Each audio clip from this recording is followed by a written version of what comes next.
Hello and welcome to Dice and Demons. I'm Emma and today I want to show you a scratch build mech gun I've made. So I've often seen people scratch build projects in Facebook groups and on various other social media, and I always thought it looked really cool, and I wanted to try doing something like that. Ideally I would have liked to try building a stomper or something, but I thought that might be too much of a big project for a first time scratch build mini. So I went with a mech gun and I think that was a wise decision. As I've never built something like this before, I wasn't quite sure where to start. So I decided just to start with the bottom of the wagon holding the mech gun. I tried to match it to the size of the official mech gun so that the finished mini wouldn't be either very much smaller or bigger than the real thing. I then took some textured plastic card to make the sides of the wagon. I wanted it to look a bit random and like the Grots had just sort of built something out of whatever material they had on hand, so I made sure that the sides were not identical. I really liked the look of the teeth-like ornaments on the original mech gun, so I decided to make some for my own. I just cut out some pieces of thin cardboard in sort of random sharp shapes that I could glue onto the model. I also chose some thicker cardboard as well, just to give a bit of variety in height and in texture as well. Cardboard is of course not the most sturdy material, so perhaps I should have used some sort of plastic card, but I didn't have anything on hand except for the textured stuff, and I didn't want it all to have the same texture. I also used various bits I had lying around from different orc kits, just to give it again more texture and a bit of variance, and also to make it look sort of more official really. Once I'd glued the sides onto the wagon, I got out some metal mesh sheet that I bought in a shop that sells equipment for architects and stuff. This is very easy to work with. So I cut out a piece of the mesh and put it in the bottom of the wagon, just to give it a bit more of an interesting visual look and some more texture as well. I decided I liked the look of the metal mesh, so I glued it in front of the wagon as well. I then cut it down through the middle and bent the corners downwards. It was a bit tricky to get the mesh glued in place because I couldn't use super glue on the foam board. It would simply eat away the foam and leave just thin pieces of paper on either side, and that would definitely mean that it wasn't as sturdy as it could have been. So I had to use ordinary glue, and then I just used some metal pins to try and hold it in place. It probably wasn't the most elegant solution you could come up with, but I'm building this for orcs, so I don't think elegance is a requirement or perhaps even desired. I then decided to make a platform that holds up the gun inside the wagon. I didn't want it to just be completely square and blocky, I wanted something a bit more interesting, so that's why I chose this shape. I made it out of thick cardboard for the edges and then thinner cardboard for the top. Again, cardboard is not the most sturdy of materials, but I don't think there is going to be a lot of handling or pressure or anything on this part of the model, so I don't think it's going to be a problem. I didn't do a lot of measuring for this step, I just sort of eyeballed it, and I think it came out totally fine. The gun itself is not actually very orky, it comes from a Necron kit. I don't know which one, because I got it from a friend, but I think it works really well for this project. So I just glued the plastic pieces together and then put it on the cardboard platform I've made.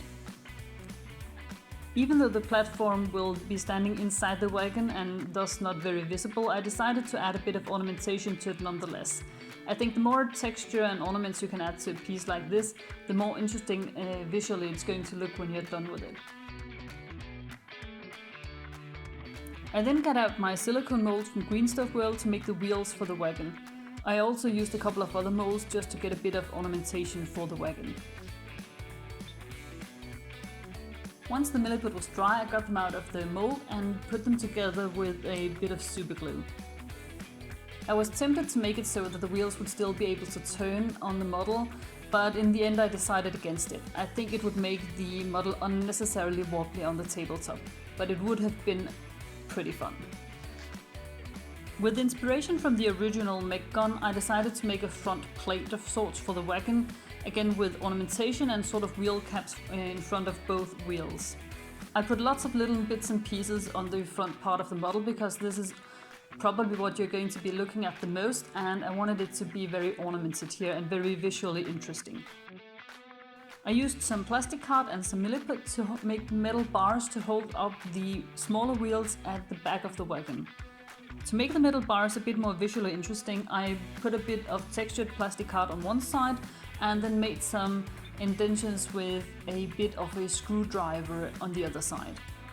I then glued the whole thing in place, trying to make sure that the wagon would actually be standing on all 4 wheels at the same time, so that I wouldn't have a very wobbly model with just 3 wheels touching the tabletop at the same time. At this stage I wasn't quite happy with this part of the build actually. I thought it looked a little bit boring or a little bit bland, but I didn't quite know what I was going to do with it, so I kind of left it there for the moment. So this is how it looked now. I posted this photo on a couple of groups on Facebook, and a lot of people were very encouraging and saying that it looked great. But some people also suggested adding some rivets or something to the plates, and I thought that was an excellent idea, and I was actually kind of ashamed that I hadn't thought about it myself. But I hadn't, so thank you everyone who made these suggestions. Of course it needed rivets. Thank you. A lot of people had a bunch of suggestions on how to make the rivets, like using a hot glue gun for instance. But I decided I wanted to do something a bit different. So I got out my blue stuff, also from Green Stuff World. It's a sort of reusable silicone mold. If you put it into hot water you can reshape it, so you can use it again and again and again. Just make sure you don't destroy something that you actually wanted to keep. Once the blue stuff was ready I got it out, and then I used various implements to make these textures into the blue stuff. I wasn't quite sure what would actually look good once I had put milliput in it and let it dry, so I just tried out different things. Once the milliput was dry I got it out of the molds. Some of it had turned out really well and some of it wasn't very usable at all. But it was fine, it was just very small amounts of milliput, so it didn't really matter much. I then used a liberal amount of rivets on my model. With orcs, as I've said before, there is no such thing as less is more is always more, and that definitely goes for rivets. So I just used a bunch of rivets on the model. I still have some left though, which is fine for my next project. Once the rivets were in place and dried, then the actual building process of this model was done. All that was left to do was paint it, and I painted this exactly like I've painted the mech gun in my mech gun tutorial, my first video here on this channel, and as I also painted my death thread if you've seen that video. The painting process for this build was actually far more time consuming than the actual building process. I don't think I spent more than perhaps a couple of hours at most at actually building it, if you don't include drying time. Once I had painted the entire model and glued the mech gun in place on top of the wagon, I decided I needed a bit more ornamentation. So I took some copper wire and a wire hair tie and glued that in place as well, and also used a bit of chain on front of the mech gun. A friend suggested that there should be something for the grots to hold onto when they are hauling the mech gun in place on the battlefield. These last bits of ornamentation were sort of spur of the moment inspiration, and it didn't really take much more than about 10 to 15 minutes to put in place. But I'm really happy I spent that time, because I think it makes the overall model look much more cool and much more sort of realistic, and also makes the back end of the wagon look way more interesting than I did before I put the wire hair tie in place. So overall, I'm very happy with the finished result. You can also see here a photo of the 2 mech guns I now have side by side, the original GW one and this scratch built one. I'm not sure I would be trying to use it in an actual tournament, for instance, but for friendly games I think it's totally viable. The primary lesson I learned during this build was actually that I should be a bit more brave. I've considered doing some scratch builds for a long time, but I always thought it would be too difficult and that I wouldn't be able to figure out how to do it, and that the end result could never ever be good enough to put on a table. And I don't think that was actually the case, and even if it had been the case, so what? I mean, I had fun doing it and it didn't cost me anything really to do either, and it was a huge learning experience as well. So I think, well, I hope that in the future I will be a little bit more brave and try to do a bit more projects that I don't really know if I can actually pull off. So if you have any scratch built models or terrain or anything you'd like to show off, I would like to invite you to join my Facebook group. It's called the Dice and Demons Showroom, and I will leave a link in the show notes below. So I hope you liked this video. If you have any suggestions as to what I should build next time, I will probably decline if you suggest a stomper, even though it would be cool. Please leave them in the comments below. So thank you so much for watching. I hope you will give this video a like and consider subscribing to my channel.